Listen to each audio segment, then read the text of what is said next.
suspenseful. I'm about to have a baby come, so what's up, everyone, and welcome to Weave the Tale. We got an awesome Monday lined up for you with vampires, and Cimbrum, and all sorts of stuff. So I'll swoop it on over to our illustrious storyteller, Aurora. Hi everyone, I am Aurora. I'm your storyteller for tonight or tomorrow or this afternoon, as in your time zone. And we will talk about what we do more at the end of the streaming. So for now, I am just Aurora, UnseelieAurora on Twitter and Instagram, and my players. I'll go next. Serena Montgomery here, playing Antiope, the Mama Banu Hakim of this coterie. I'm very excited to see what's going to happen next. And yeah, I guess more afterwards, because I'm ready to get started. Oh, yes. Me too. Hello, I'm Cleric. I will be playing Margot, our beautiful little Nosferatu, and I'm also very excited for this episode. And our recently betrothed Team Blood. Hello, I'm Mitchell. You can find me at MitchsBustillos, and yeah, I'm your Thin Blood Prince. The first and only, probably. Let's see how this is going. For now, you have indeed made a claim for Princewood. And to everyone's surprise, another prince, Amethysta of clan Toreador, the very vampire cute prince of Padova, not only backed your claim, but crowned you as the Doge of Venice, the third Doge of Venice. So probably someone is going to be upset. But for now, everything is good. Except for some worrying messages you received from your new allies, a team of very proficient hunters, nicknamed for now Blade. I don't know if you want to do something about the name too, that have messaged you about some sort of situation that is going on in somewhere in Venice. You don't know, they didn't give you many details. In the meantime, Margot was invited to have a family chat in the sewers, and she successfully made her friends join her in her travel. Let's see if something is changed with the news. You have time, but not so much to make the trip to the sewers, then go back to see what the hell Conicio's friends are up to, and go back again to flee the sun. So, but your coterie for now is blissfully unaware of this problem. They're just happily going into the sewers. Conicio.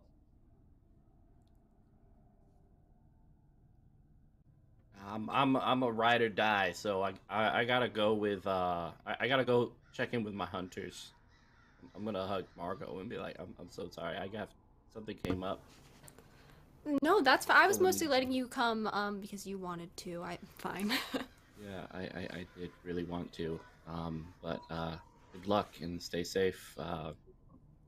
Yep. All right. Yeah, don't do anything.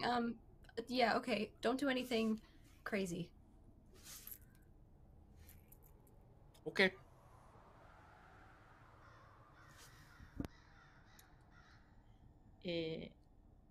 Antiope, what are you going to do? Your son is going somewhere, apparently. And Margot. Yeah. I guess what I would like to do is talk to Francesca to see what was supposed to be the plan and then go from there, because as far as I know, the kid doesn't even have like a place to day sleep or even rest safely. So that's gonna have to start happening, and then we'll see. We'll go from there. Allies, see who can need help, see who wants to back him. Conicio is, you are like going alone without saying anything else to anyone, or are you doing I'm gonna something? message everyone in the Okay. Google group and be like, "Hey, I'm checking out. I'm going to an Uber. I hope to see you guys a little bit later." Yep. Okay. Yeah. Send a thumbs up. Francesca is with the prince, but when she Which one? With Ametista, because Conicio is currently going his own way and disappearing into the streets of Venice. Mm-hmm. Okay. No one knows for what purpose and to which location is going. But Conicio knows what he's doing, probably.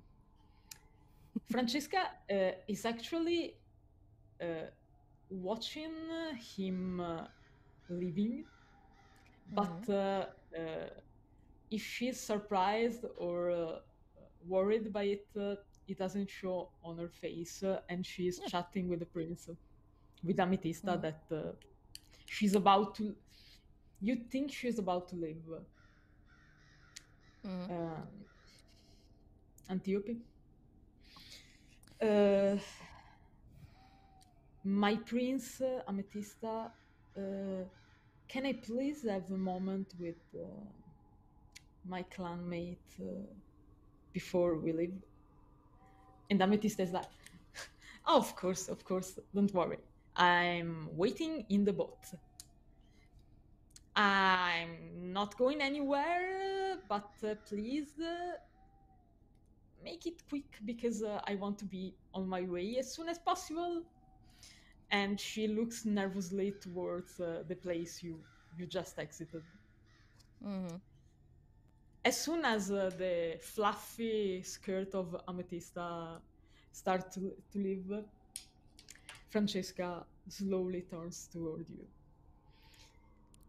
So, we have a problem. Oh, we have many fucking problems. Yes, the one I'm most concerned about right now is,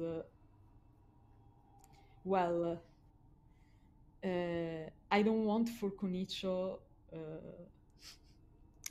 rule to be the shortest in vampire history. You understood what Ametista is doing, right? Trying to make us look more united, because if we had started arguing in the middle of that fucking floor, we would have looked ridiculous. That, and also I think that let's put it like this. Now everyone who has a problem against a more united Camarilla has a new target. Okay. That's not a problem, Francesca. That's something I know how to handle and deal with. It's everything else, yes. The politics of it, the fucking nightmare that this place is in.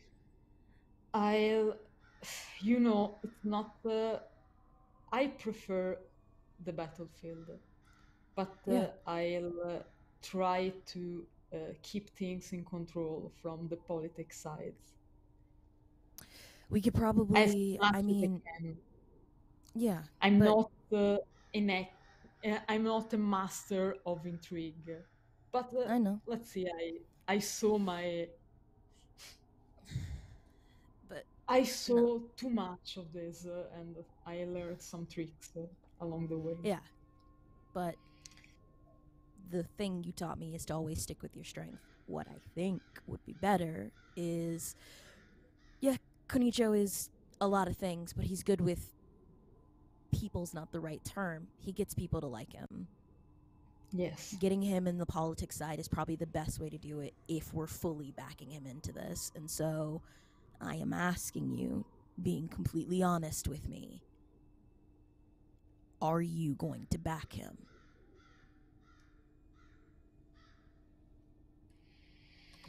Clan shit aside, vizier shit aside.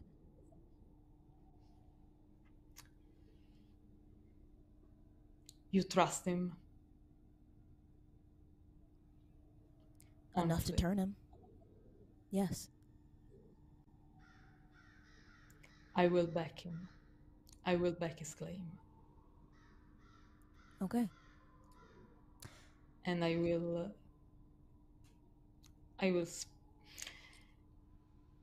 try to make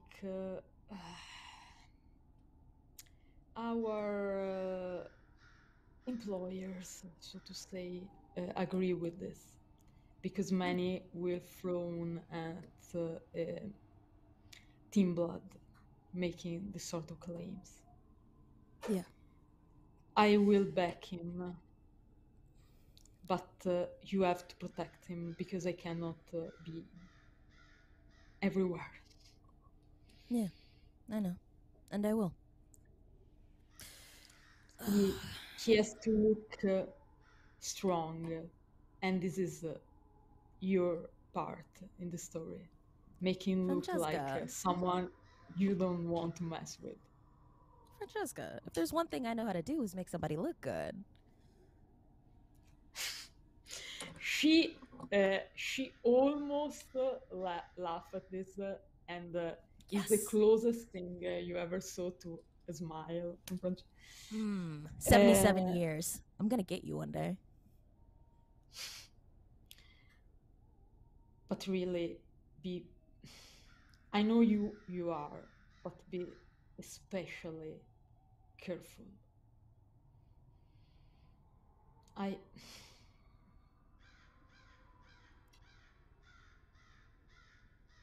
For Camarilla's sake, be careful. And she seems like she's a bit of embarrassed, but like she wanted to say something else, but Yeah. and she I'll just scoot my foot and tap her toe. It's like, it's okay, Francesca. We all know you're softy. She almost make like the gesture of super awkwardly see me hug you, but no. Oh no! Oh and no! Put a hand on your shoulder is like the most. She puts a hand on your shoulder, squeezes it, and go on her way. And for her is like a display That's a whole other world. affection, like it's like a father telling you, "I'm proud of you," crying.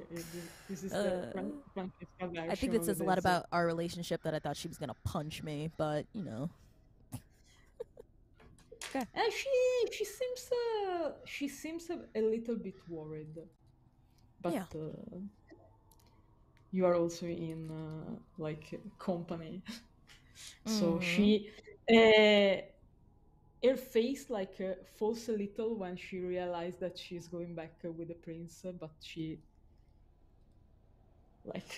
stands straight and go towards her destiny. with the boat and Amethysta endless chatting about things. Okay. The creepy man is waiting for you. Very, very patiently. He's so For sweet. me? I trust him Oh no, Margot. implicitly. Okay, sorry. And you can come too if you want, I guess. I do have a +1. I text in the Google Hangouts. Hey, I'm leaving now. If anyone wants to come along, I think I have a +1. Have fun. Otherwise, and a little heart emoji. Yeah.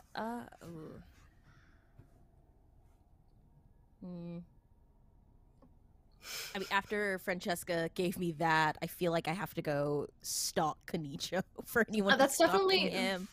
The better option. Yeah. So, yeah, I think I'll go do that. So I'll just text back, be safe, with little heart, with another heart as well. Oh. Yeah, but I'm ready to roll out. With the dude. So the creepy man that is actually has a name actually that is Ismaele. Like grab your hand and very not like knightly like, but very politely help you on it's not exactly a boat, it's more like a gondola probably, but it's completely black and there's none of the decorations that usually gondolas have. It's like a very creepy and blacker than black and very ominous boat, but he'll make you sit, and the gondola starts to move apparently on its own and slowly going towards the mainland. The silence is deafening, and the gondola is the gondola is moving without anyone doing anything. That's pretty neat. How do you get that to work? The gondola? Sorry if that's a bad question. Oh, you want to know my secret? I mean, I don't want to... It's an incredible magical trick you want to sew. Okay. The moon shines on his scarred face, and it looks very Nosferatu right now. That's why I trust him. Good eye. His good eye shines. It seems almost like yellow in the dim light, and he just tap on something, and out of nowhere you see a black figure appearing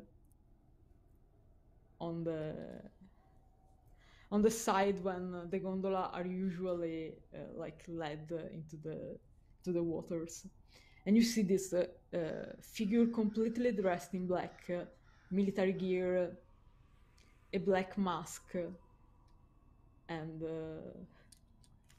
is slowly leading you. Oh. Ismaele lean towards you, very at a very respectful distance actually, and is like, you see my magic? Make other works for me?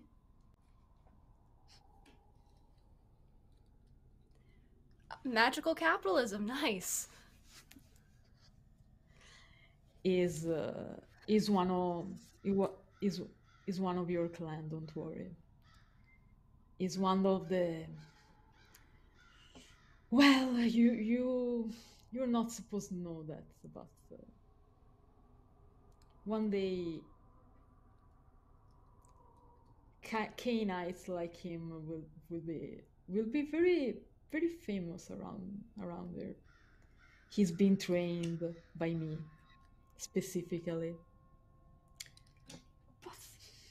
So are you two like? Are you two like friends? Should I be saying hello?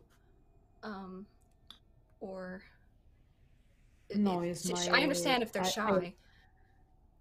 No, their future job will rely on secrecy, so it's better if you don't know too many details about him. Oh, okay, I understand. And she sort of sits silently, very awkwardly. Maybe one day you could be in charge of people like him. I see potential in you. But we will see. You have another job, important job right now. We'll see how you fare with this. And the gondola silently keep going towards Mestre. Conicio, where are you meeting with your friends? I'm gonna say, hey, I'm on my way. Where should I meet you guys at?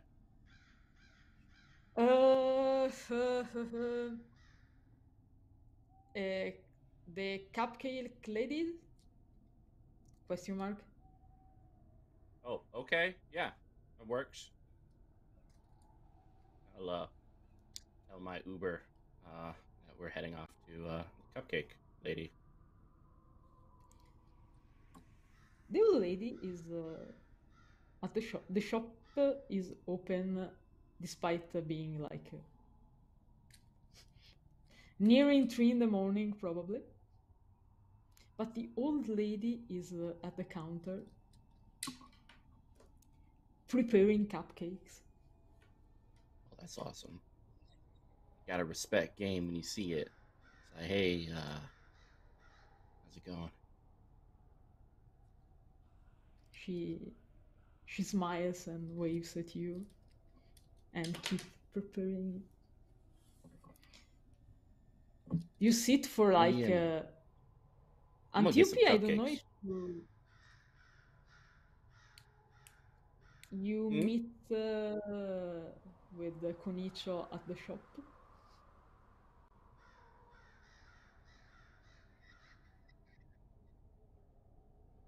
Who's meeting Conicio at the shop? Forgot to. Oh. I think because he didn't text where he was going, I would like to. I would have texted. I said. Oh. Yeah, I'm gonna update the information when I got it. Gotcha. Then yeah, I would meet him at the shop.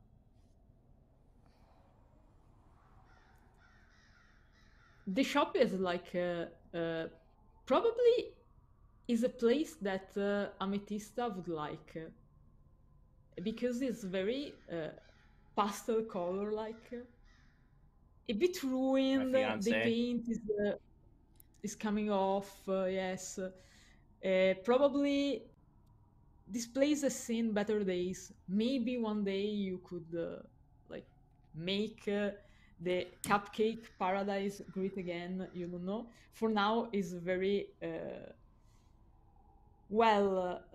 the only people working there that you saw, that is this very sweet-looking old lady.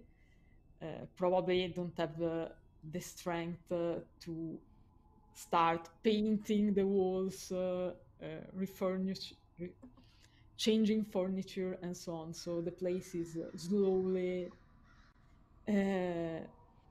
I would not say rotting, but it feels like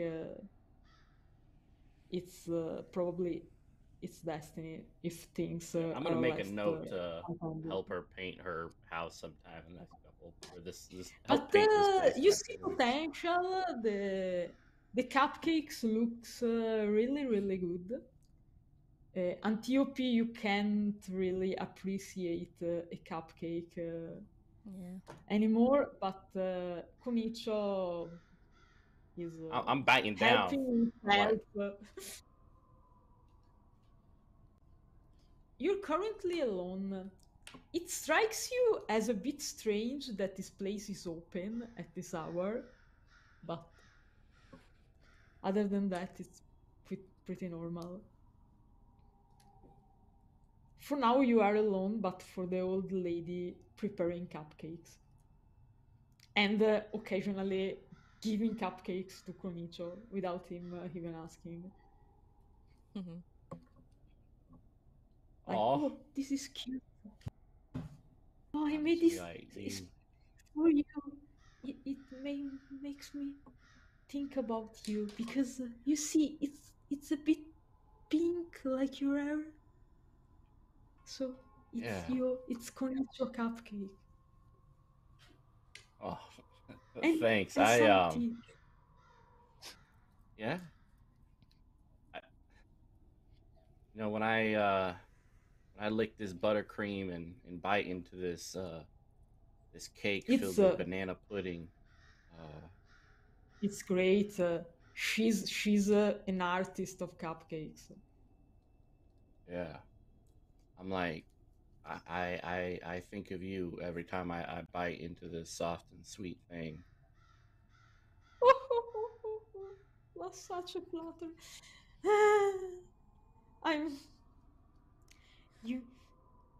You know, I'm too old for this, but like if I were like 30 years younger. Nah, shoot your shot. Yeah, hey, you are never too old to find something good and pleasurable. Let me tell you something. People always are like saying, 30 years old, 40 years old, like you gotta hit life before then, but I don't think we fully become ourselves until we hit 30. We're still growing and shifting and everything, and even past 30, we're still growing and shifting. So there is no decade in your life where an opportunity is done and gone. Oh, such a wise young boy. Here, another cupcake. You have to grow to make all these experiences. You still. Thank you. Eat more. You're so pale. Not good. Not good. Oh, and it is your girlfriend. And she looks at Antiope, and like she's whispering, but it's like super clear what she is saying. Like, she's your little girlfriend. No, that's my auntie. But she's so young. Oh. Yeah, she's fabulous. You're such an. Oh yes. This is for you. And she gave you a cupcake. Thank you. Why are you open so late? Because old people sleep like a few hours, and my husband died so long ago. I don't have anything to do but to do cupcakes, so I just get up, open the shop, and bake my cupcakes. And so I figured I could just let the shop open for people like you, and your friends, that strange people are starting to visit here often. They seem a bit strange, but they're good. I suppose they ask me all sort of questions about stuff. I don't know. Oh yeah? What kind of questions? Are they bothering you? No, no, no. They're just a bit strange. You know, the people that have the strange conspiracies ideas about some people believe in aliens, some other Oh. or they are about they they created some sort of night watch. They patrol the city. I mean, Hmm. I don't think they can really patrol all Venice in like 5. But I think that, I mean, I don't really believe they can find monsters, but I appreciate their desire to keep the city safe from things that Yeah. doesn't exist. But it's it's your goal what is important, not that the goal really exists, right? Fair Yeah. enough. And they come here a lot? Yes, every night at the end of their shift, they called it like that, and they discuss things. They'll probably stop here at some point tonight too. I'm preparing some tea, some coffee, because they probably will be exhausted. Okay. Poor Sounds good. boys. Yeah. I don't know what we do without you. This neighborhood, everything. We owe you a I lot. do my best to keep the city safe from monsters, apparently. Now, what I'm about to ask may sound ridiculous, but also as an old lady in disguise, I would like. Do I believe this old woman that she's just a doting cupcake maker? How could you question this You, amazing uh, lady? Because I am also an old you, lady. Trust you no could one. absolutely do an insight check for me. All right. Okay. I don't know, Glasses time. intelligence and Intelligence. yes, and Got maybe it. I can enter my Roll20 game, for example. Mhm. It could be All right. a What? good. It might be useful one day. Who knows? Oh God, I am a dumbass. But What? what is my difficulty? What If it's exactly are 3, you we get out. trying to? You are trying Agreed, though. to know if she's lying. I want to What are know you if trying to accomplish? I'm trying to see if this really is like a just kind of woman who is in a mournful part of her time and not like a plant for this night watch. I don't know anything about their skill or anything, but if you're trying to set up Okay. a base of operations, you have to trust the person who's like manning your money laundering place. So I want to Okay, see if she's so involved in these I'll people. say 2 successes. 2 successes? All right. But yeah, no, Mitch was correct. If it was 3, we got to back out of here. But here we go. Mm-hmm.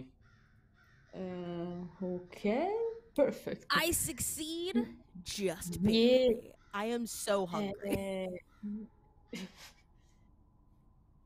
Don't eat grandma. You don't think I'll try. she is from the way she is talking about these people? You don't think she's in league with them? Okay. You cannot say anything more about her, but you don't think Yeah. she's part of this group, whatever this group is, and whatever they are doing. Okay. She's They just she use. seems to just enjoy. She seems to have fun at having them at her place, but she's not working with them. I And gotcha. as you watch her so intensely, for a moment you are you are unsettled, but the fact that you are actually craving this person blood. You see this old lady, very sweet, that is making cupcake for you, and a part of you would love nothing more than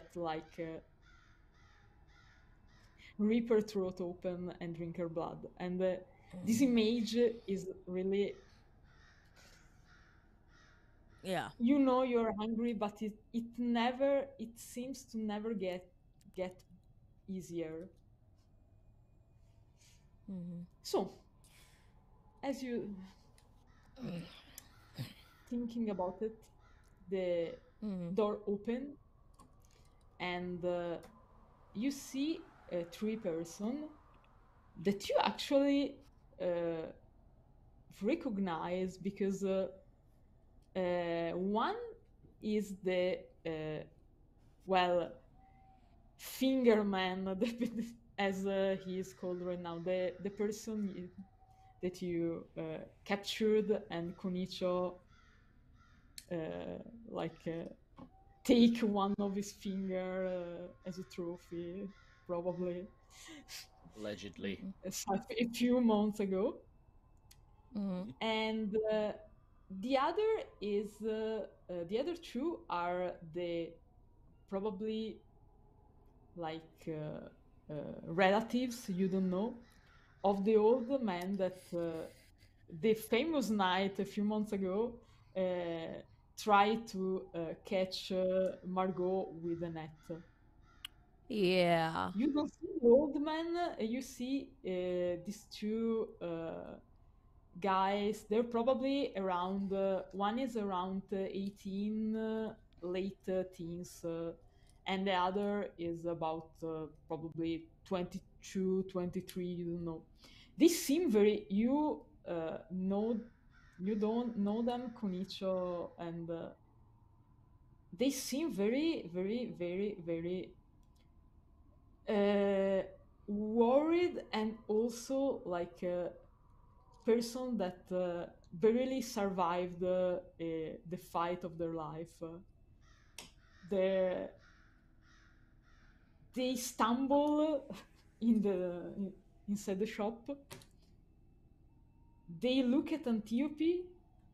They seem scared for a moment, and then they'll just like, who cares? And they sit with you.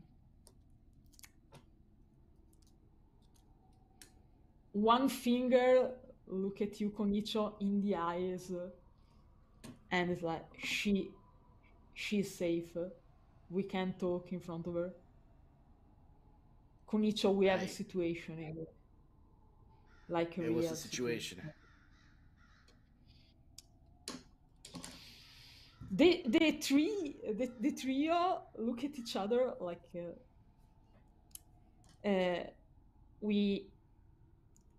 we don't have a name yet, but we are doing our part to keep this city safe, you know.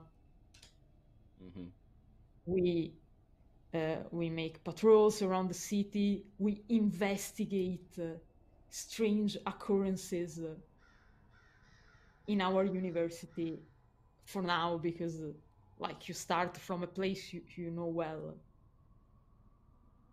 Venice is full of secret and paranormal activities. The lady of the cupcakes give each of them a coffee and I would also like a little tiny. And the finger is like, Nonna, you cannot. We are about to discuss some really heavy stuff.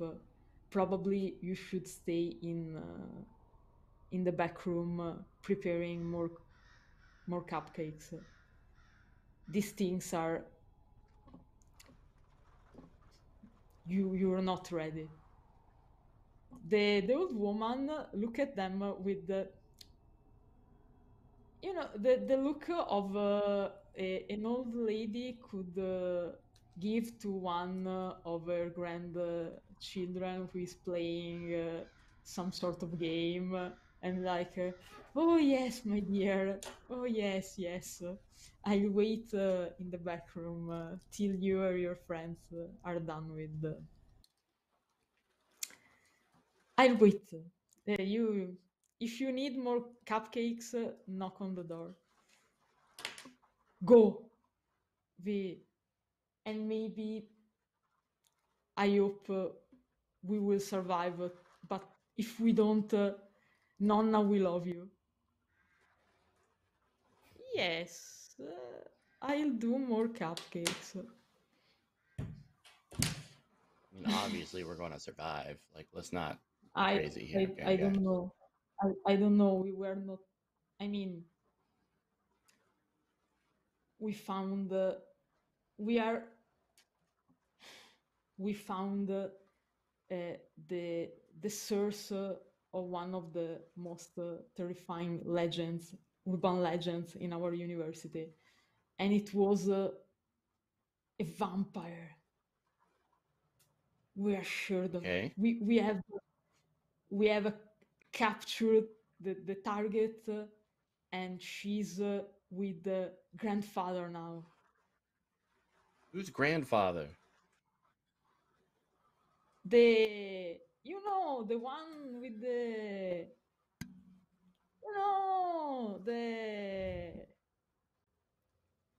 Look, okay, I need to see this vampire you have. Okay. You've met him probably some. Yeah, probably. I need to see this vampire as soon as possible. Yes, it's probably best if you like. We are not sure we can. We are a bit scared. I have to admit. It's out. You should be. I mean, we saw like the super unsettling lady with the longer, but this is nothing like that. She's. We are not sure what to do. We don't know if we can keep her contained in my room.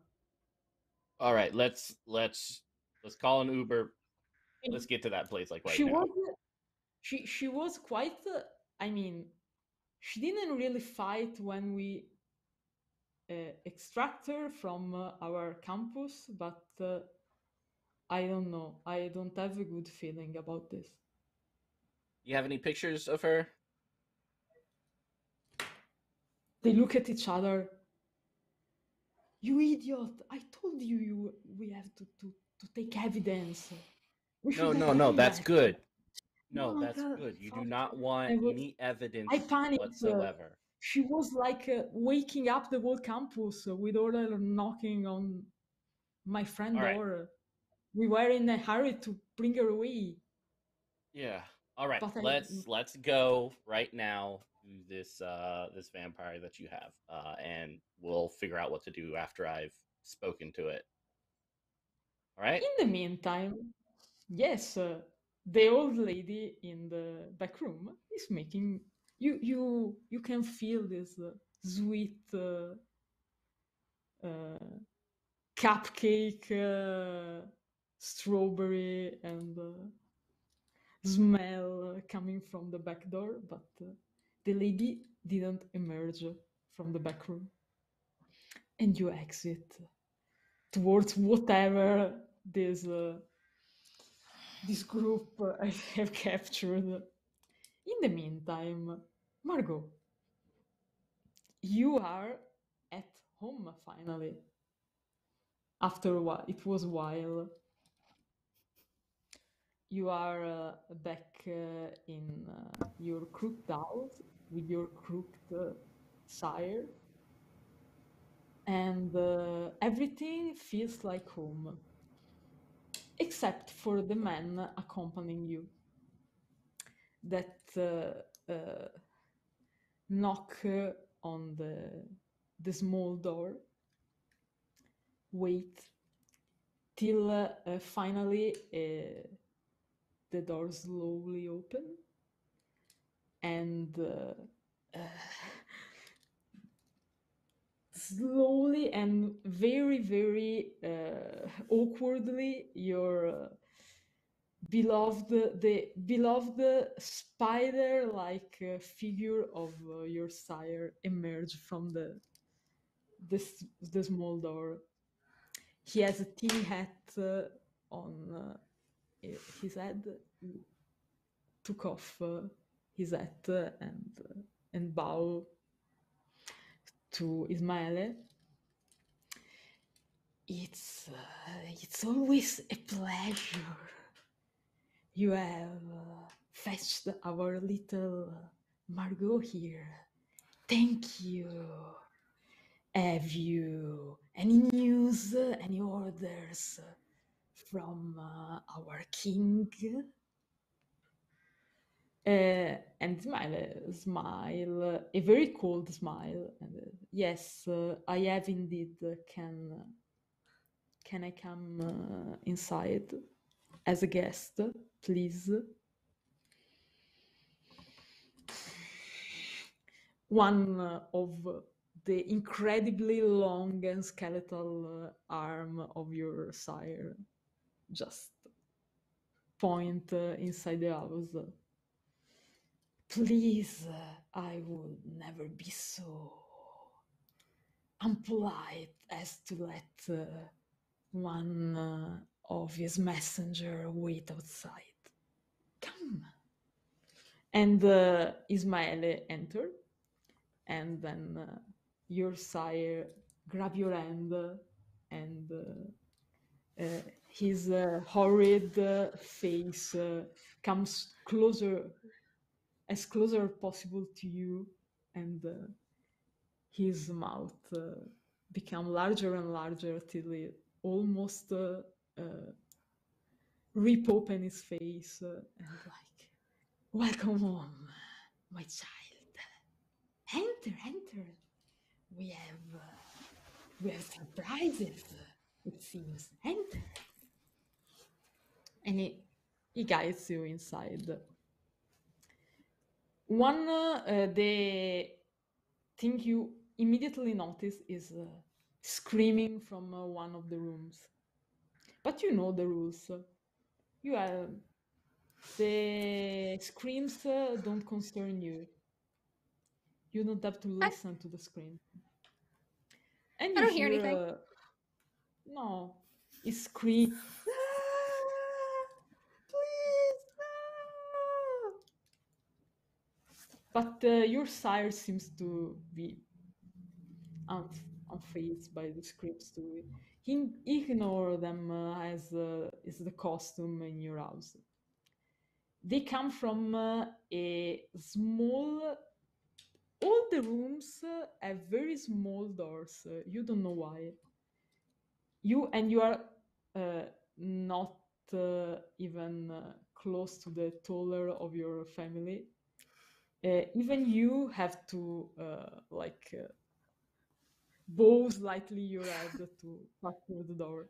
Your sire basically have to almost bend in half to squat to enter. You don't know why the house is like that, but it's like it's that. always leg day. And, yes, and you like it. It's almost cozy, and the screams come from the smallest of the door is bright red, and is closed with the key still attached to it, so you know you don't have to open it.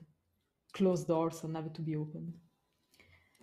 And you pass, and the screaming accompanies you while you enter the room. When you you never have guests, but usually the family reunite there. Your sire sits on a very, very small chair.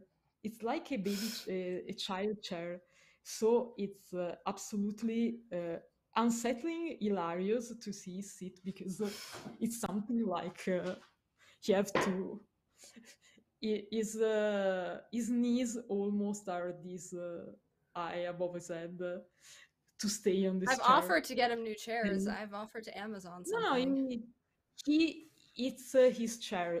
He doesn't. He smiles to you, but he still sits on the smallest one. And then you don't see your brother under the bed as usual, but he never shows up. I like immediately put my when- head under the bed and I wave. And I stand You back up. see a small. They seem like a small red spot, but they like flicker, and you realize there are eyes, and they flickers, and you don't hear any reply, but it's normal. Yeah, he's just You hanging have out. It's never. okay. He lives under your bed, but you never really communicate with him. Our bond is more So- emotional. There's no words needed. It seems comfortable with you. So he's on the bed like usual and doesn't show up in the room. But there are the normal-looking young girl of the family. Her name is Claudia, and she looks absolutely normal. She's quite pretty. She's probably around 16 or 17. You have no idea why she looks so normal, but she looks. She has black hair, dress, a bit old style, probably like 20 or 30s style, but other than that, she's absolutely normal. I'm happy for her. Hmm? I'm happy for her. She doesn't even acknowledge you. It's like scoffs when she sees you, like huh? The young one is back. Hello, sister. Hello. Hello. I missed you. I'm sure you did. I'm the life of this house. Another daughter. What our father was thinking of. And then there's your brother, who is most similar to your sire, is not as tall as he is, but is skeletal. Is almost like a skeleton. You can see his skin like almost falling off his skeletons, and he dressed pretty modern, like a t-shirt, jeans, and he always right now he has that too. He always wears a giant pumpkin-like mask and a little hat on the top. Hey. You have another brother that looks normal, but for half of his face completely ruined, but he's not in the room right now. Okay. Pumpkin exaggerately waves at you because you have realized in your time in the family that the big thing he has on his head prevent him from looking very much. He has not a very good peripheral vision, so he doesn't look like. And he doesn't speak. He never speaks to you. You don't know why. this household. I love this Sì. household so much. It's so comfortable. It's so fun. We have Yeah. so much fun here. He loves play games, but he doesn't speak. So it's a bit hard to play game with him actually, because like you have to interpret what he's doing. But he He's likes wearing a playing mask the whole games. time, so shooters are really hard. He have a collection of board games in his room. He's very good at them. And he sits on a very large couch. Your sister is on a chair, and Ismaele just stands. And well, I don't want to abuse of your hospitality. I know how particular you are about your delightful home, and I see you are busy. And he gestured towards the screaming that are going on. So you have been blessed. Let's start from this. Our King Solomon, in his wisdom, have seen what happened tonight and approve of this. And you have a very important task. Your family has a very important task given to you by Solomon. And I speak his words like they were from him directly. You have to protect Conicio at any cost. Am I clear? It's simple as that. You have to protect him. That is such fantastic news. That is such fantastic news. Absolutely.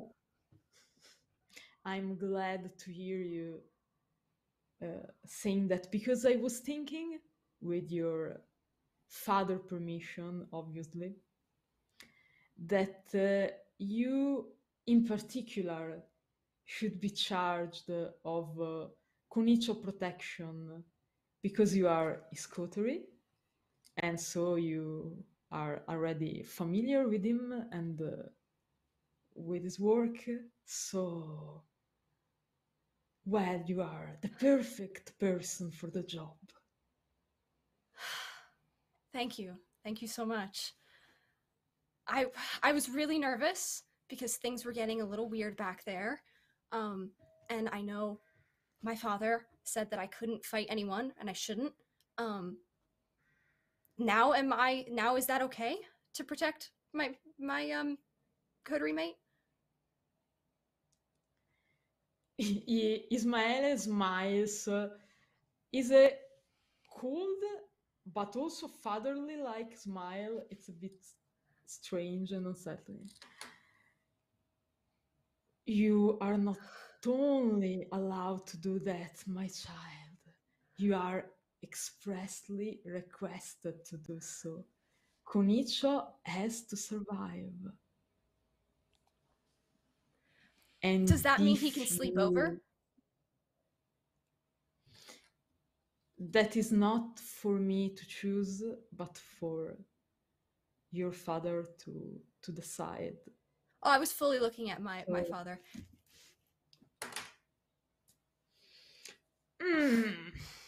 You want for Conicio to come over, my dear? Yeah, I was thinking it could be fun to have like a sleepover maybe. Obviously, we would stay out of everyone's way, and only if it's okay with you, but it could be fun and easier. Well, if our king want for these men to be protected, I suppose they can come over. We will prepare a room. His sire too? also part of my coterie. I feel like it would. That's also, you know, familial relations. I wouldn't ever want to be separated from you, or I wouldn't ever want someone to tell me that I couldn't bring you somewhere.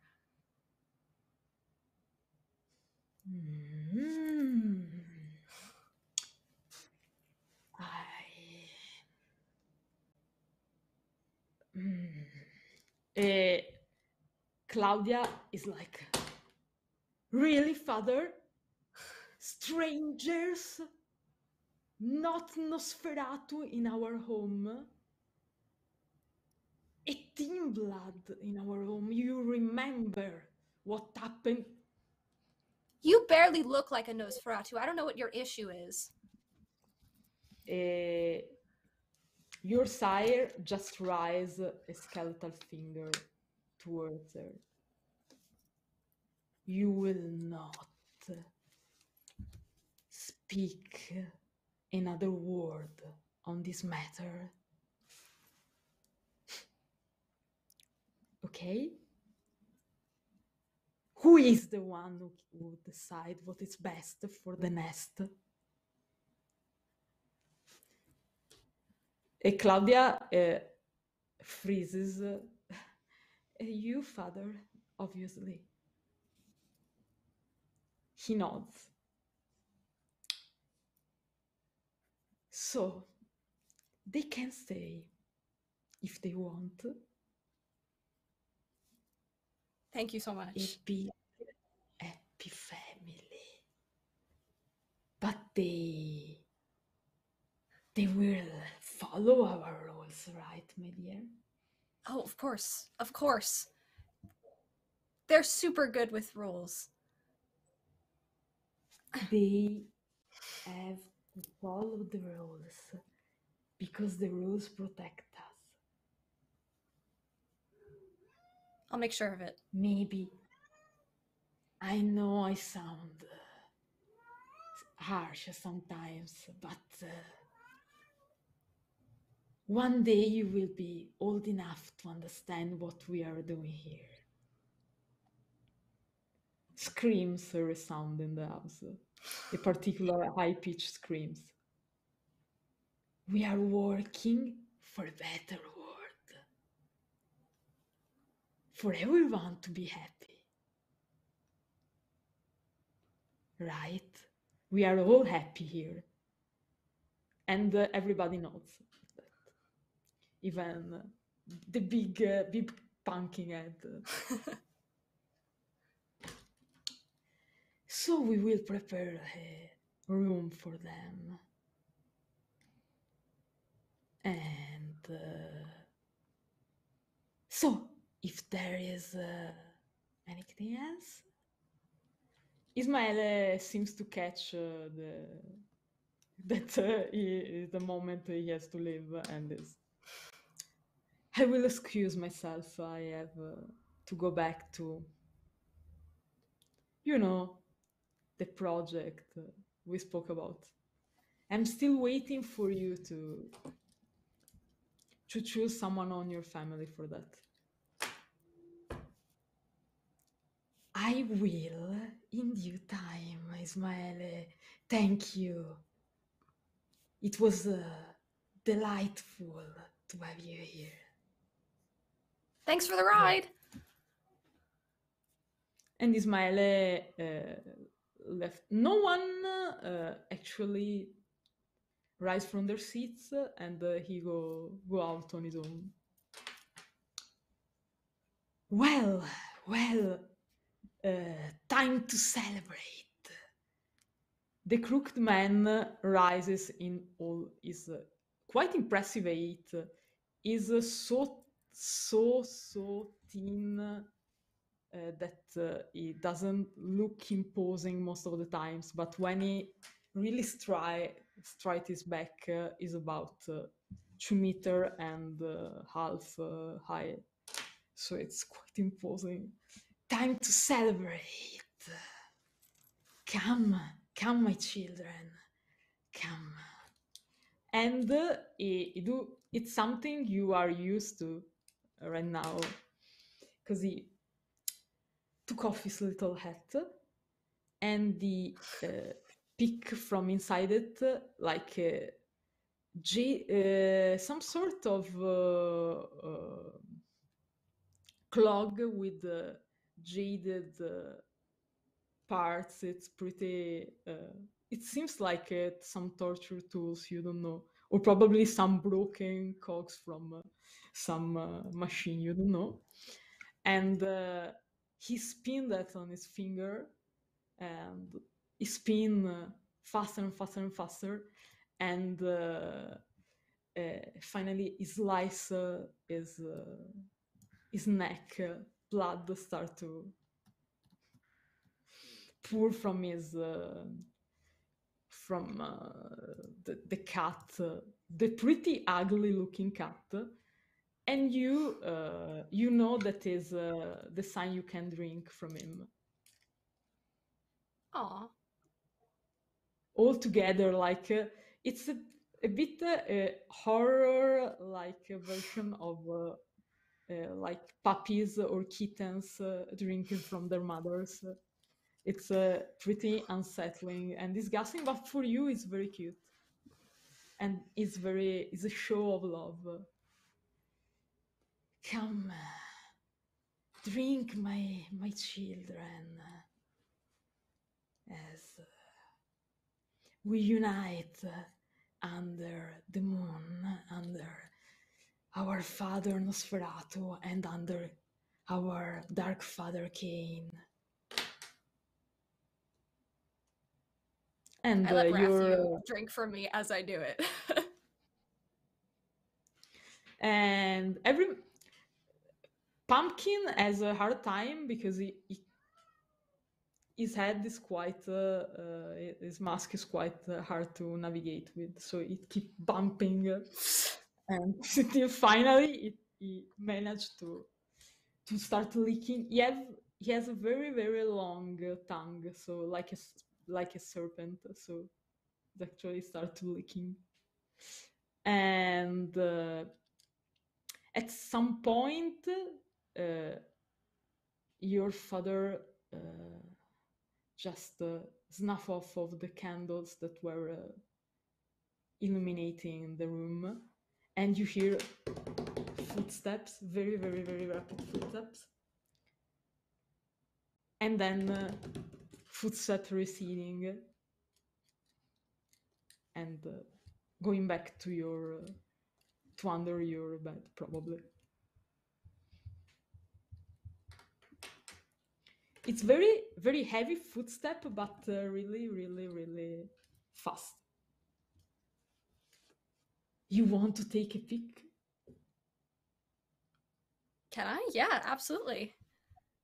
You can try with wits and awareness. Yes, oh, nice. Wits and awareness. It's 4 successes because it's very dark and it's very secretive. Okay.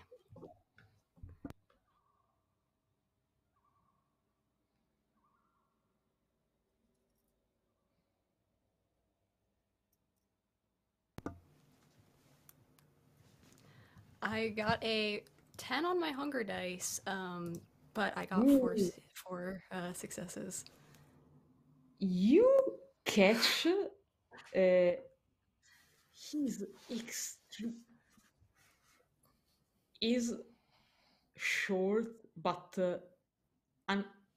unnaturally and unhumanly short from what you see, and large. For a moment, you think of a crag or something like that, but you think that you don't know how to describe this figure because it seems like a deformed and short Humpty Dumpty figure. Like he probably doesn't even reach 50 centimeters of height, and is large, more or less the same. And is he moves and fast but unnaturally, like is yeah, you have an idea he has or extra limb or a tail you don't see very well, but he's bold and Either way, I extremely, support and love him.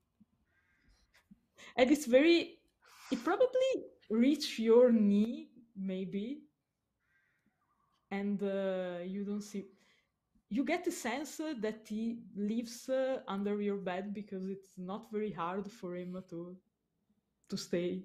He just probably have to like bow his head and he's fine. Oh, good. I'm just glad he's You not know staying under what there because he's happens, self-conscious or something. but it's just a moment. And with Conicio going and Antiope going to see what what their friends has catched in their university, we are going on a break. Yeah, I mean, boo break, but like, yay, Oh, no. exciting. So see you in 5 minutes. Mm. Whew.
when I try to manipulate only or any desk through the vmix, it's like it's always a little bit late. So there you go, we are back.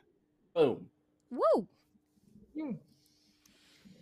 Hi, and finally we're back with my cat as a bonus player for the second part. It's an elder gangrel. Run. Yeah, absolutely. Here to feed on your souls. But before that happens, Conicio and Antiope, you are being led by this group of three basically young university age hunters or self-proclaimed hunters that are guiding you. You don't know where. They're walking. They are trying to be stealthy, and they are badly trying to be stealthy. Like they are in probably they are mimicking some movies they saw. They are doing their best, but their best is not very good in a professional way. But no one is around at this time of night, so they're probably fine. They lead you through several streets and towns. You are only vaguely aware of where are you going. And finally, they not very enthusiastically reach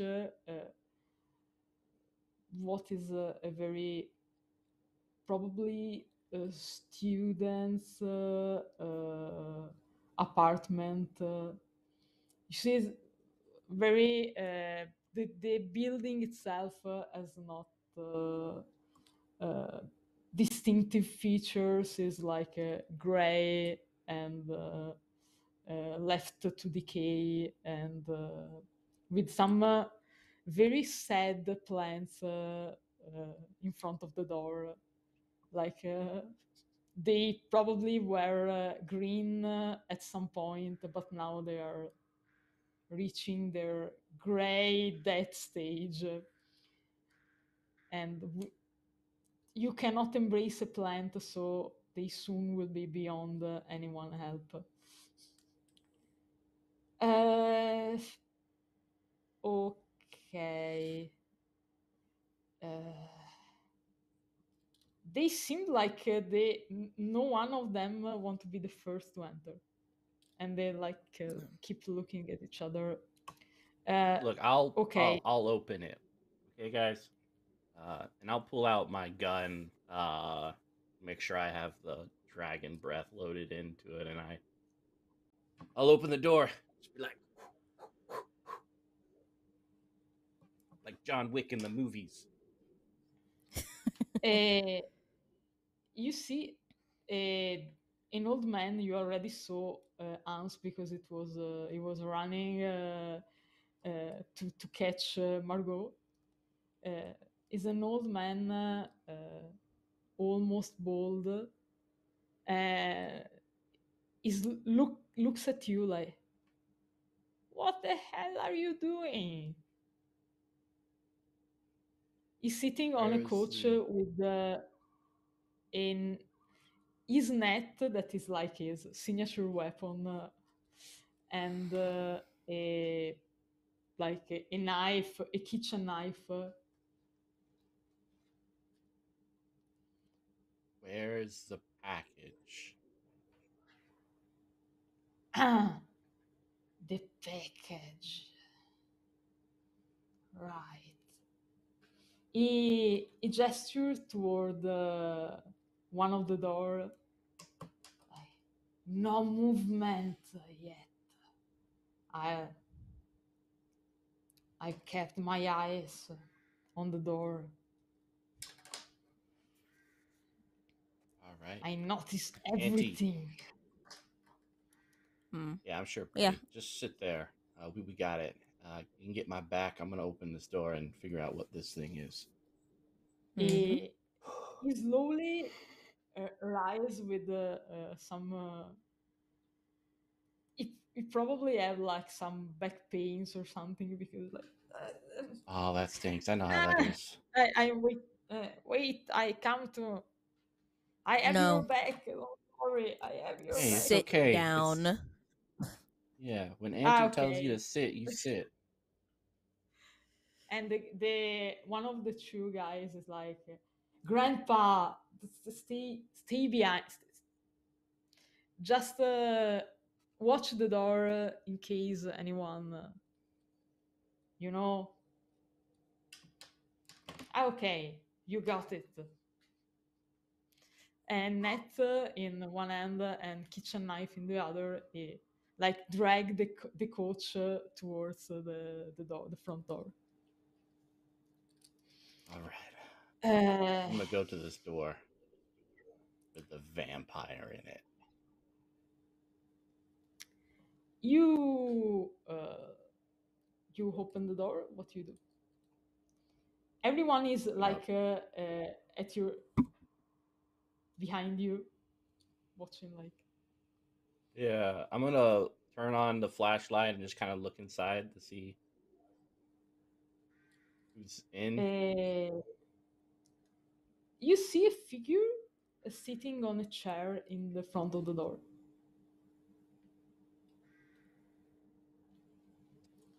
All right, Auntie, let's step in. Flashlight make her eyes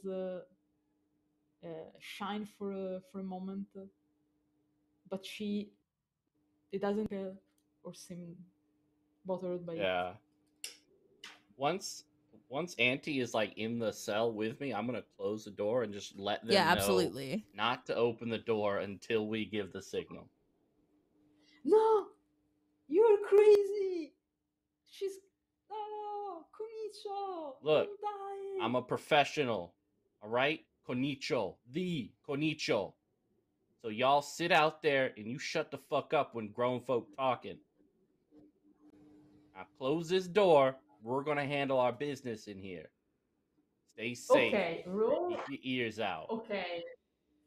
Roll a charisma and leadership.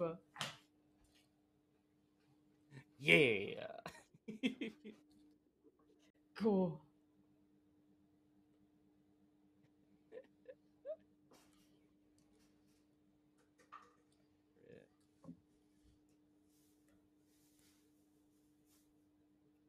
Okay.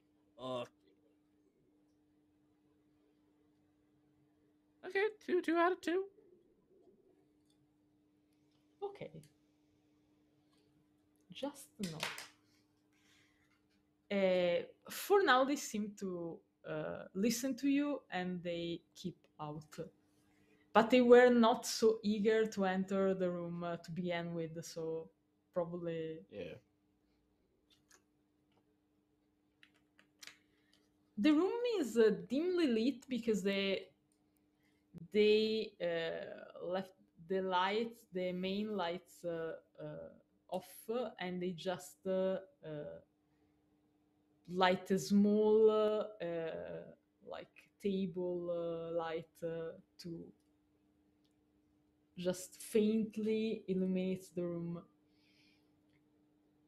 You see what seems like a girl around 16 probably, but you have no idea because it's quite strange because she looks very young and at the same time is incredibly tall. She's like 2 meters and something probably. She has long black hair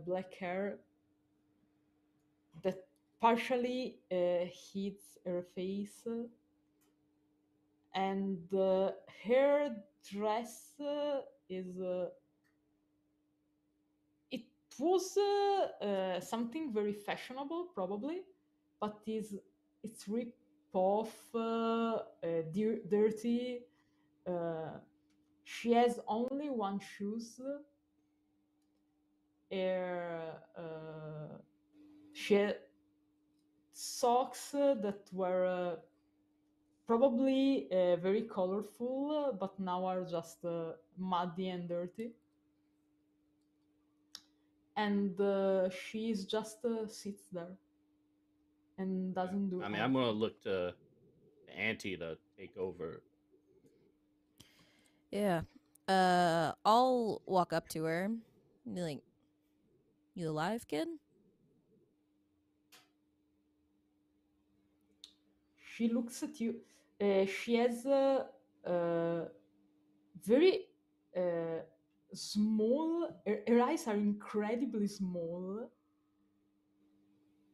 They remind you of a shark or something like that. Mhm. They're incredibly small and black, and her face is very very long, and the effect, you would not say she's a Nosferatu probably, but she has something inhuman about her appearance. She just looks at you.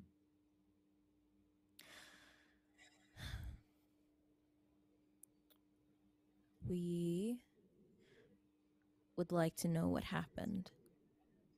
Can you talk? And then I will repeat in Italian because I know multiple languages. She just tilts her head. I need a phone. Who are you gonna call? Him? Who's him?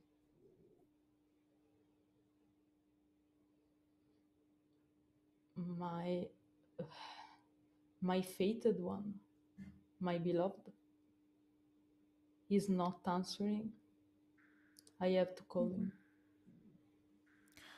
Okay. If you answer our questions and cooperate with us, we can see about getting you a phone. I want a phone now.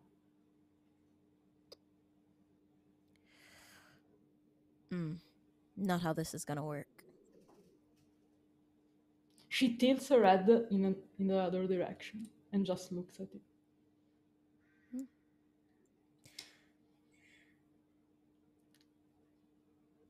Then looks at Conicio. And then looks at the door.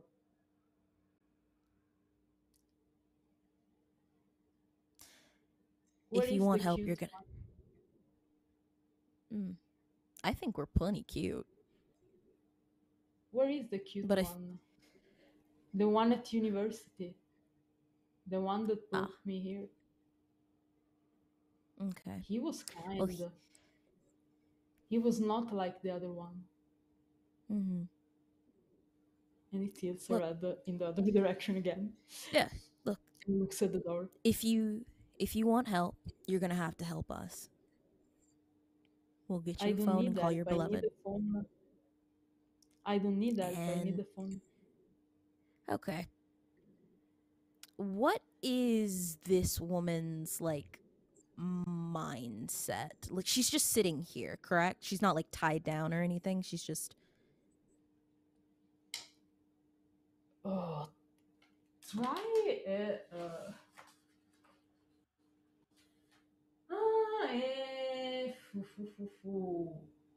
resolve an insight roll. Alrighty, I can do that. Just switching my glasses again. Resolve insight. What is my difficulty? H2. 2, understood. No extra dice, but difficulty 2. All right, here we go. 4 successes. Okay. You really don't know what to make of her. She doesn't really look. She looks like she is rapidly losing interest in you, in every one of you, as the conversation goes on. She doesn't seem worried or afraid of you in the slightest. Okay. She's very alien. You have no other way to describe her, really. Okay. You have no idea what she's thinking. Got it. So yeah, I'll turn to Conicio and say, apparently I'm not charming enough. So before plan B, do you want to try? Yeah, I'll approach, get down on my knees, and just place a hand upon hers and say, "Look, no, Give you are me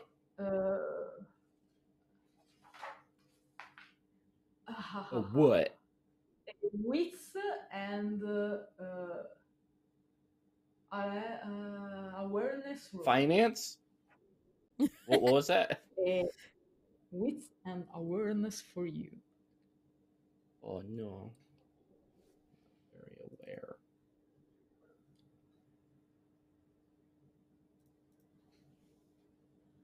Difficulty 2?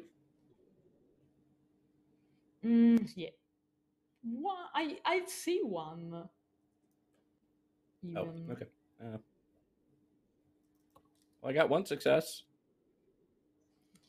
If the DC was going to be You 1, realize her skin is there's something unpleasant about the texture of her skin, and she's not cold, like a dead body cold. She either she just fed, or for some reason is like you. Question. She's not. Is she bleeding? She's not. Give me a wits and alertness or awareness roll. Difficulty 2. Who's giving the wits and awareness roll? I just wanted to clarify. You. You okay. Antiope, if you want to know, she's pretty.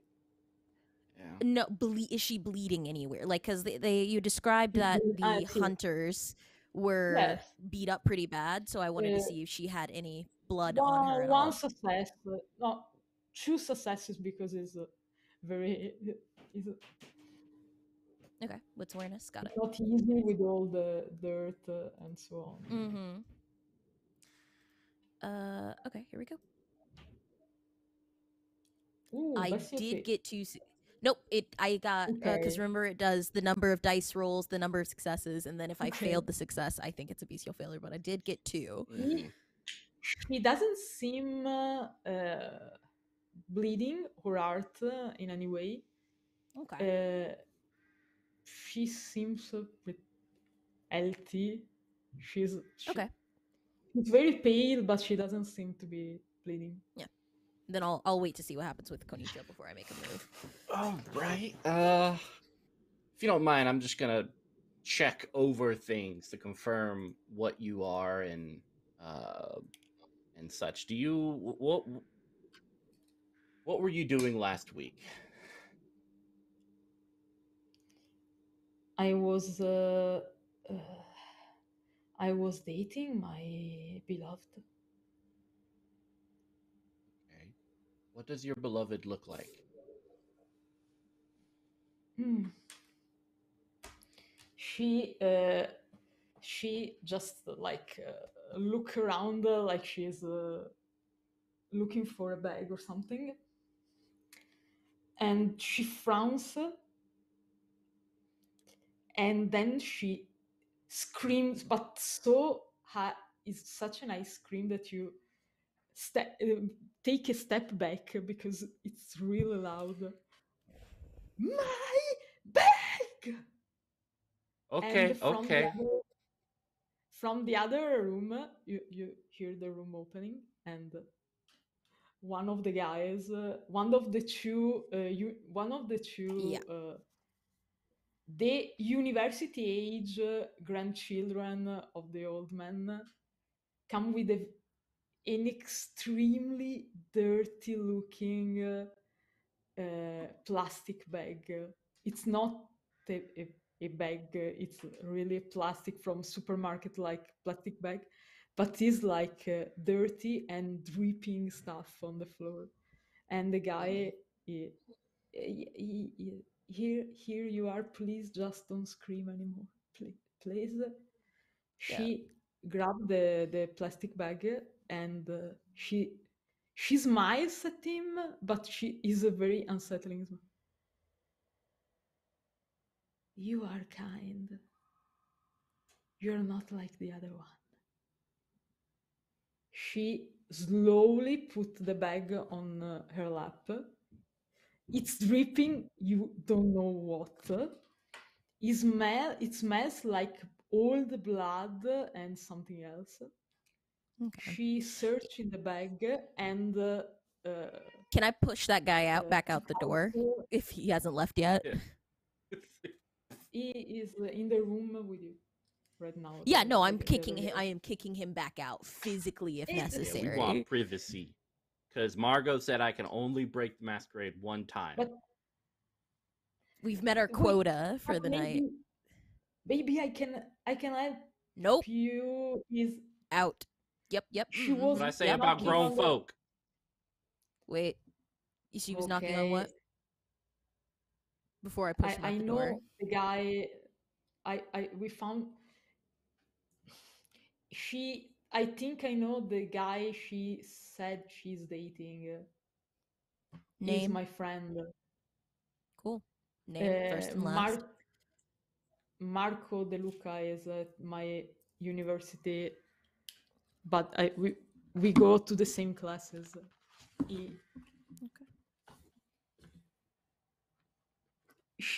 She's the woman is totally ignoring your conversation, and she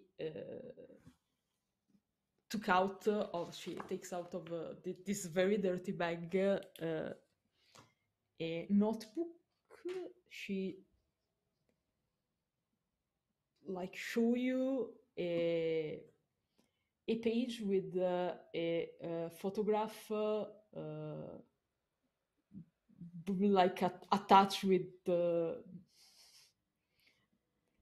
probably nails, rusty nail. Keep the photo inside the book, and it looks like he's a guy about 20, 23, 24, dark brown hair. He's smiling. The picture is torn, so probably there was another part of the picture that is not there. She shows you the pic, and then she throw it in the plastic bag once again.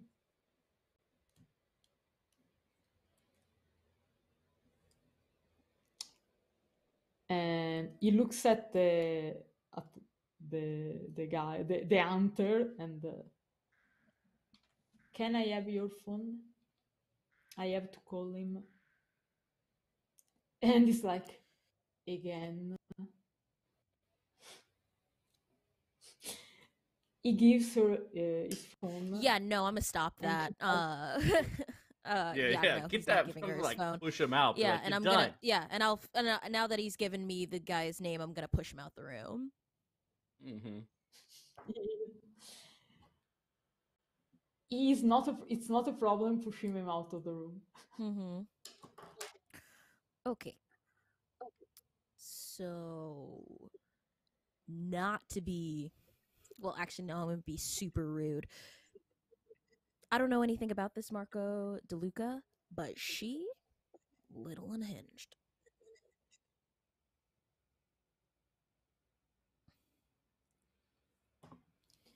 de Luca. She starts she takes a pen and start writing on the floor. Mhm. Like she's Right bored there. with the conversation. She seems like she's bored with their conversation with you. Cool. I would like to find out what this girl is, so I'm going to be getting a little violent then. Nice.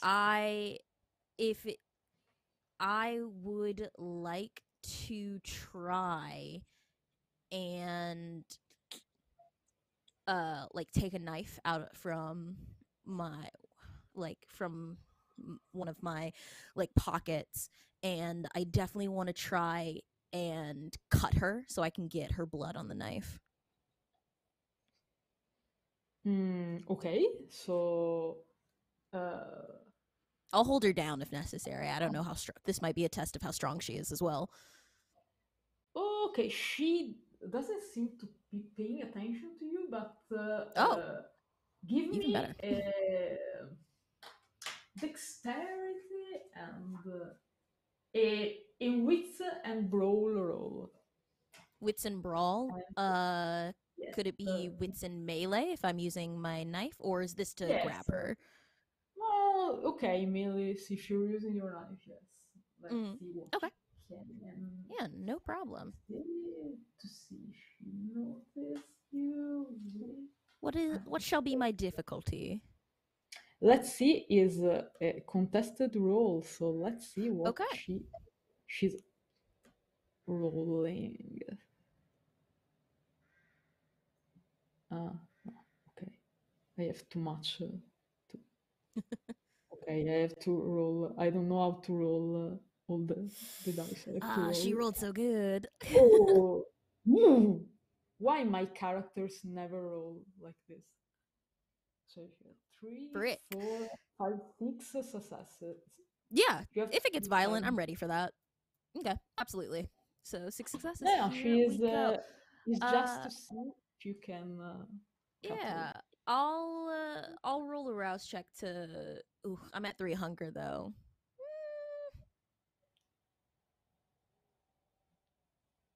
We'll see how it goes without rolling rouse checks. So wits, submit. I won't put anything for the difficulty then if it's a well, I guess it's 6. That's the difficulty because that's what you rolled. So here we go. Yes. Unfortunate. Only 4. You can maybe. Oh wait, I have willpower. Absolutely, I'm gonna roll willpower. Yes. But I only have 1 dice to roll, and it wouldn't let me crit. It's your choice. It can be a good idea to use it, or maybe save it for later. I don't know. I couldn't make the difficulty with re-rolling only the 1 dice. I guess I could re-roll. Well, could I re-roll both of them, both of the dice, to see if I could chance it for a crit, or only failures? Can I re-roll? You can re-roll the dice that had no successes on them. You could crit. You don't know. You could be lucky. I only have 1 dice to roll, and none of the other ones are crit, so I don't think I'll succeed. So, consequences of our actions. Let's see what they are. You go. You are fast. You're pretty sure you're fast, but she seemed not to pay attention to you. But the moment you try to cut her, she immediately move out of your reach. She's fast. She's fast. She reminds you of a snake almost. Immediately, she looks at you, and for a moment, her eyes are yellow, are 2 little yellow light. she tilts her head and look at you. Yeah. Like she's trying to understand what are you doing. Okay. Yeah. I'll be fully honest with it. I need to figure out what you are. And I need your blood to do it.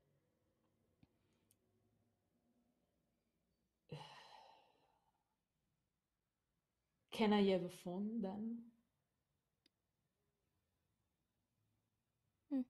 Sure.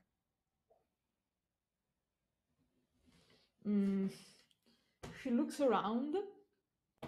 She take the little light on the table. She smash it. So you now are in the dark. You're completely in the dark. You hear a strange noise. Well, I have my flashlight. Since the unseen. Okay, you see her with this broken lamp in her hand that she just very crudely slash one of her wrists. Mm-hmm. And look at her wrist like she doesn't know what to do anymore with this. And then, but you forget completely what are you doing right now, because her blood smells like nothing you ever smelled before. Roll your current willpower. Yeah, absolutely. Difficulty 4. Okay, so is this a resist frenzy roll, or is it Yes. cuz okay.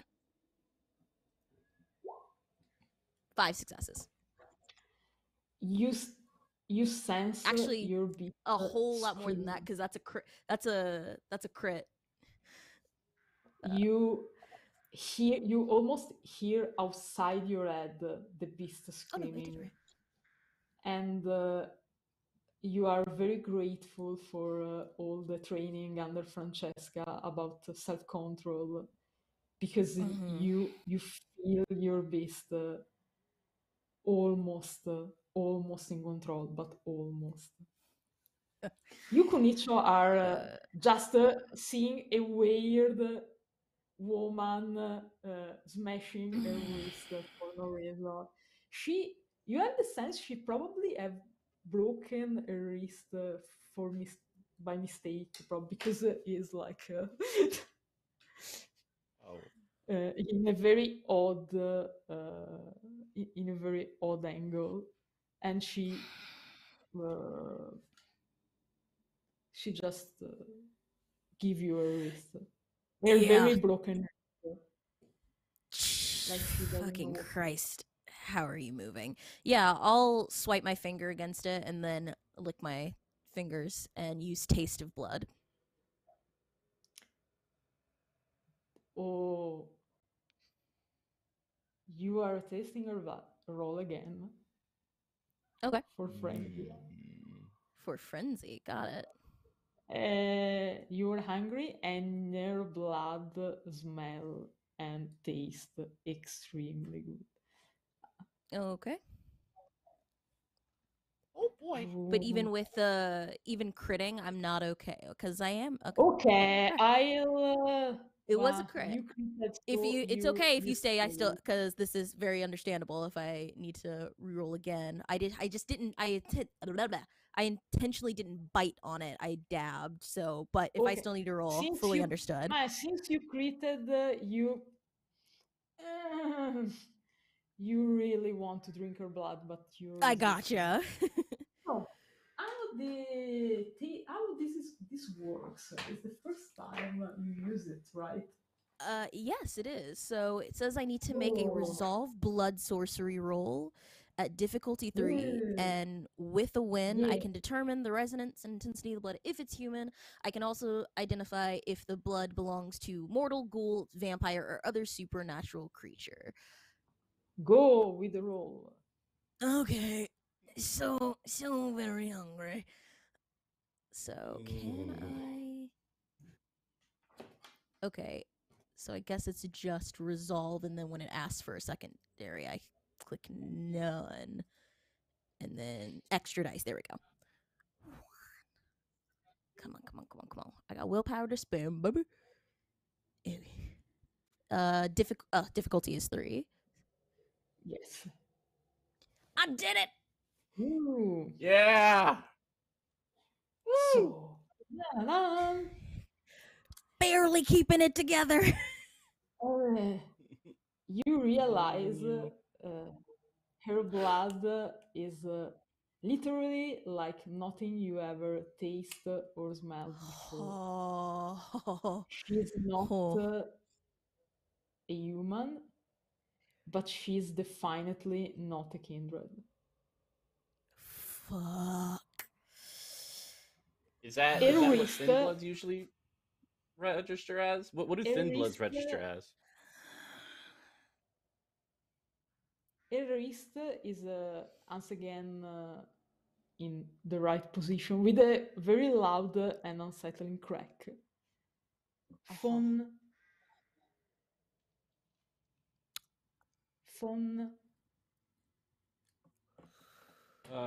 What do Thin Bloods usually register as? Do they register as vampires?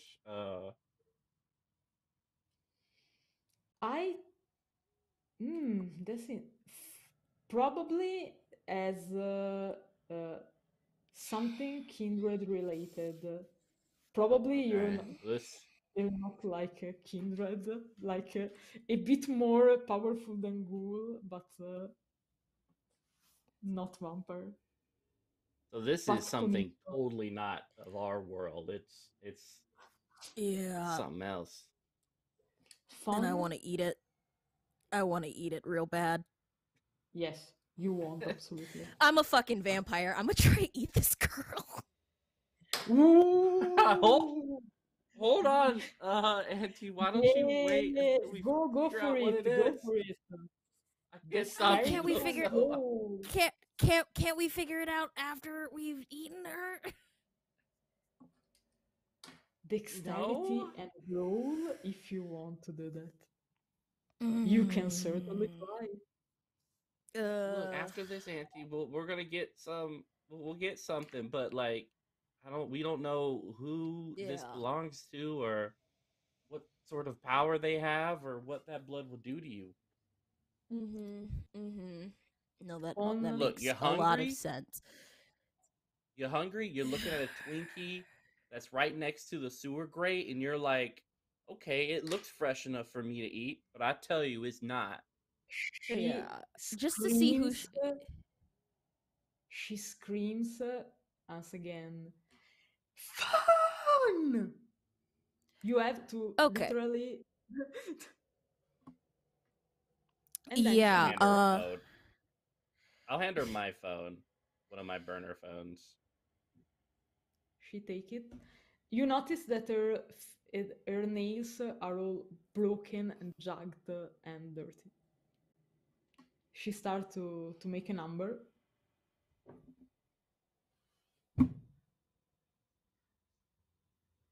Yeah, I'll watch because up to. The person doesn't seem to be picking up. What are you doing? I just. Looking at the zip code. She's not. I know. Looking at the area code, is it this area? Like, are they from Venice? Is this number calling to Venice? Looking at the area code, is it? You guys I have no idea. Calling in Venice, yes. Okay. How's the voicemail like? Is it anything personal? No, it's like the person you contacted is not reachable right now. Whatever you are doing right now, she keeps redialing, waiting in loop. She seems to have completely lost any interest in any of you. Yeah, I would like to use my influence to try to get someone to figure out where the hell this number is geographically and who owns this number. You ask, and you do anything, Antiope? I'm trying to keep it together. I don't want to fuck this up for Conicio, but this woman is already ticking off the boxes of someone who is dangerous and not able to be around people without hurting them. So, and her blood smells so fucking delicious. Yes, So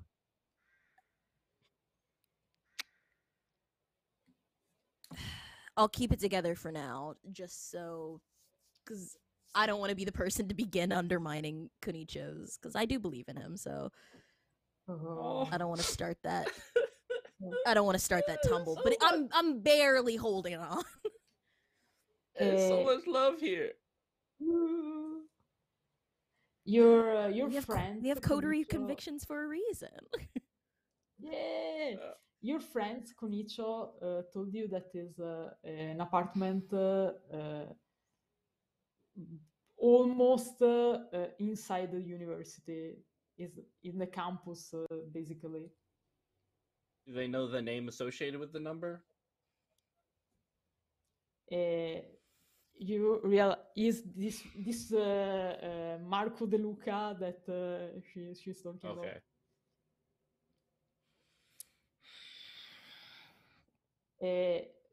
After a while, your finger voice.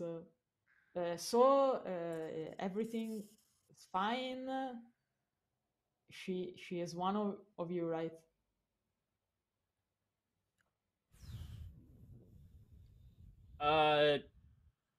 Something completely different. We are going to What? head out. Keep her in here. Capiche? Okay, we can try. Yes. Okay, but she's it's how much fucked up we are, Conicio. Like in a You're fine. 1 to 10 scale. You are not fucked up in any way, okay? It's just... Okay. You're fine. Okay. Actually, should we transport her, Auntie? Yeah. The only thing keeping her here, I think, is her choice. She's very fast, and that's saying something. Hey, Miss, what about this? What if we get you a nice place? We get you cleaned up. Marco De Luca, we are going to find him for you. Okay? She immediately she was ignoring you. Once you say that name, she immediately her head rotates almost like completely. You are taking him to me? Yes, we will bring him to you. As soon as possible. What we're first going to do is get you to a safe house, clean you up, all right, make you presentable to him, and then we're going to go get him and bring him to you. Does that sound amicable? I'm Conicio, by the way. What's your name? When Hey, I'm Conicio. Yeah, this isn't gonna go well. When Marco will come. Well, first we need to get you cleaned up into a safe house. Will you come with us and not fuck everything? You know Marco. You are going to him. No. Okay, yeah, I'm gonna look at Conicio and just be like, she's not Yeah. there's nothing else She Go gonna. ahead. she left the phone fall from her grasp, like she totally lost interest in it, and like following to with you. Oh, now she listens. This is. Mm, this is bad news all over it. Yeah. Auntie's gonna keep her hand on your shoulder, to keep you safe. Just to let you know, and I like give a thumbs up to Auntie. Okay. My goal. This thing is far too dangerous, and even if it gets us even if it gets in trouble with whatever, my goal is to put her down. I don't know what that'll take, but she's not leaving this room. So I will pull out my own gun with a suppressor on it, and if she's fully focused on Conicio because he mentioned Margot, I'm gonna try and put a bullet in the back of her head. Oh, hell She's yeah. following you. She try to make, if you want, for her to not notice this. Yeah. Dexterity and stealth. Can I activate Silence of Death? Oh, So she just doesn't hear me. Yeah. Good call. Can I be extra sexy to or extra distracting to try to keep her from looking elsewhere? She doesn't seem Teamwork. to Gonna be be like, I'm gonna say focused on Marco's name you again as and much again. as waiting for you to lead her wherever. She doesn't seem to be focused on Conicio in particular. Just the idea of Marco. Got it. So does adding Silence of Death, do I get my obfuscate as extra dice, or how are we ruling this? Okay. Okay, let me just check something. No problem. I won't roll until. Oh. You absolutely roll. I'm just watching something. Gotcha. And what is my difficulty? She's spry. Ain't she? Damn. Mm-hmm. She's twitchy. Mm-hmm. So you want to shot her in the head? Yeah. Okay. Blow her head up. So roll your silence of that. Yes. You extra dice. Roll dexterity and stealth to see if she noticed it. She will roll wit and awareness. Let me see what she got.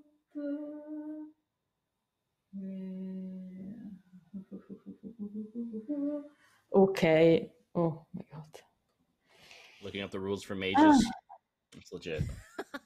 Seems legit. Wait. It's an awakened. Oh my god. You have 5 successes to beat. She has 8 dice to notice shit? Ugh, that's awful. That's awful. But here we go. Bite her head off. Oh, you could crit. We could crit. Use We'll a see. willpower. Rouse something. I'll use a willpower to re-roll those 2, but other than that, Wise choice. yeah. Other than that, I don't think there was a way for me to be able to beat 8 without a miracle. I'll just slash R 2d10. That's not 2d20, 2d10. Nope. So, this is what happens. Absolutely. You raise your gun. Mm-hmm. You're sure you can shot her before she noticed. Mm-hmm. But you were about to just push the trigger and let your gun do the talking when something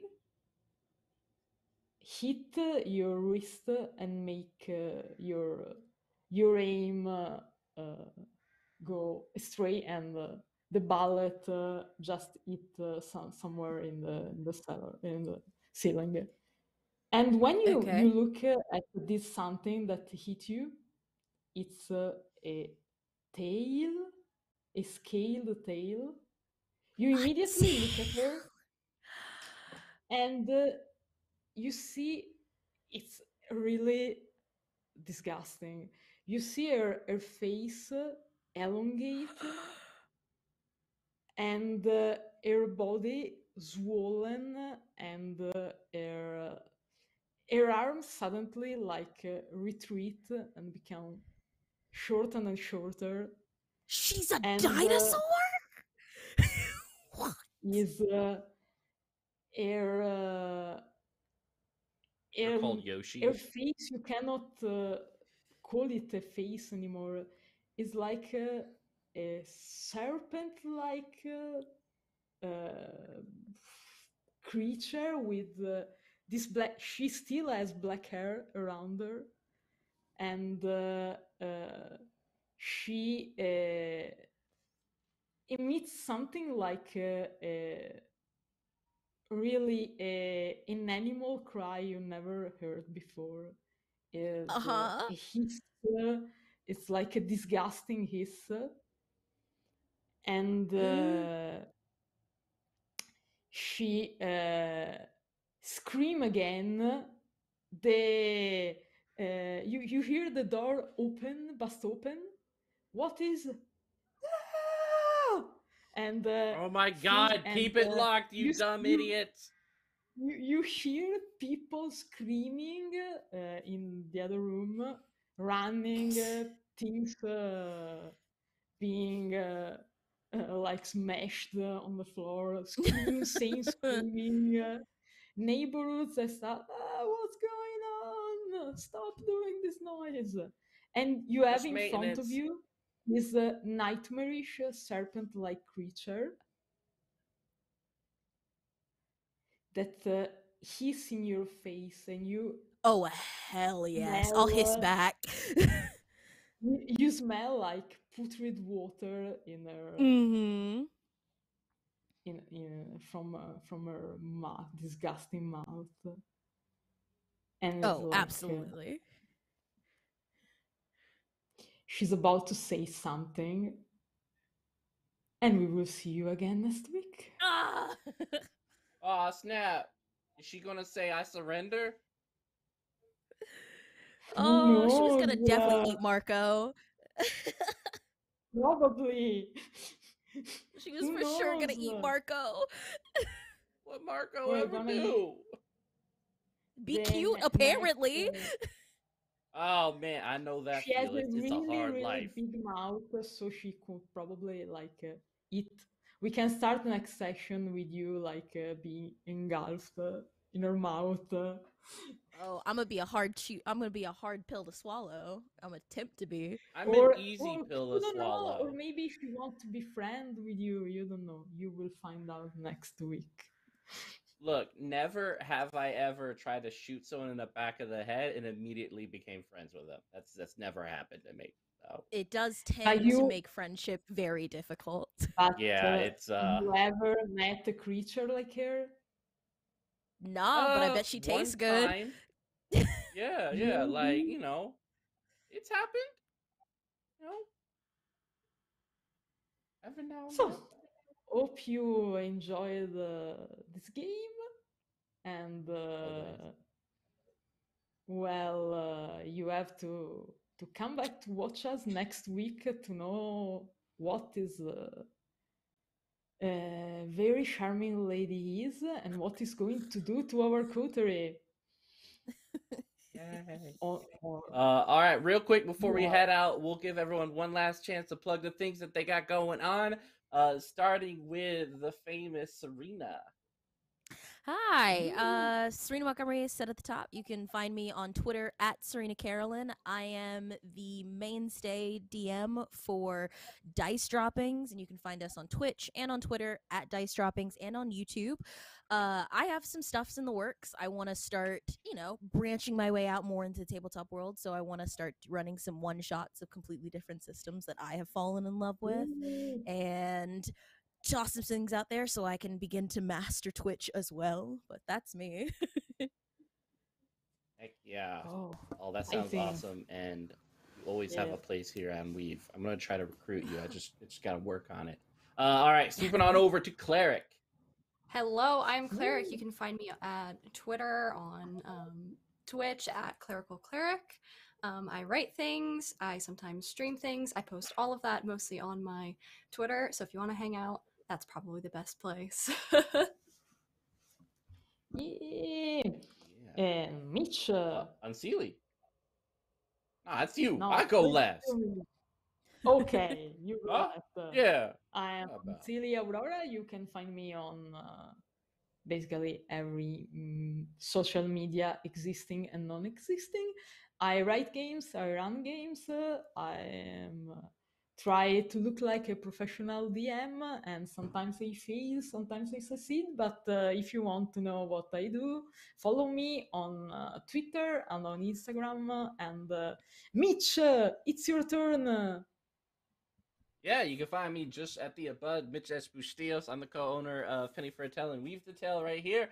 Other than that, you can find me running a LARP one at the last Saturday of every month here in Baltimore. I'll be at Gen Con and Origins. And of course, I got my own books, Necrobatic and Chew, coming out later this year. Cool. Definitely check out all this stuff. There's a lot of cool things going on. So we love you. We heart you, and I don't know, I guess we'll awkwardly stare at you until we are able to leave. Full eye contact, no blinking. Yeah. Just might. See you next week. And I blinked. I lost. Yeah, you lost. Sorry. You had one job. I know. My eyes are weak. Yeah.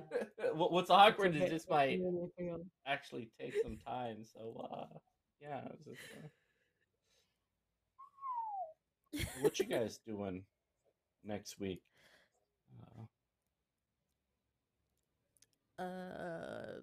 What's this Irish Pitfire? She is hours on dice dropping. Okay. Yeah, that's our technical producer for Dice Droppings, as well as she plays Seraphima in the Chicago game that we run, and as well as Mariella in the Song of Ice and Fire. There we go. I know the right title. I'm trying to find this. What is it on Twitch? Yeah, we're at Dice Dropping, all one word. Yeah. Yeah, and then all of our past VODs we upload to YouTube. Same name, like the following week. All right, let me find out.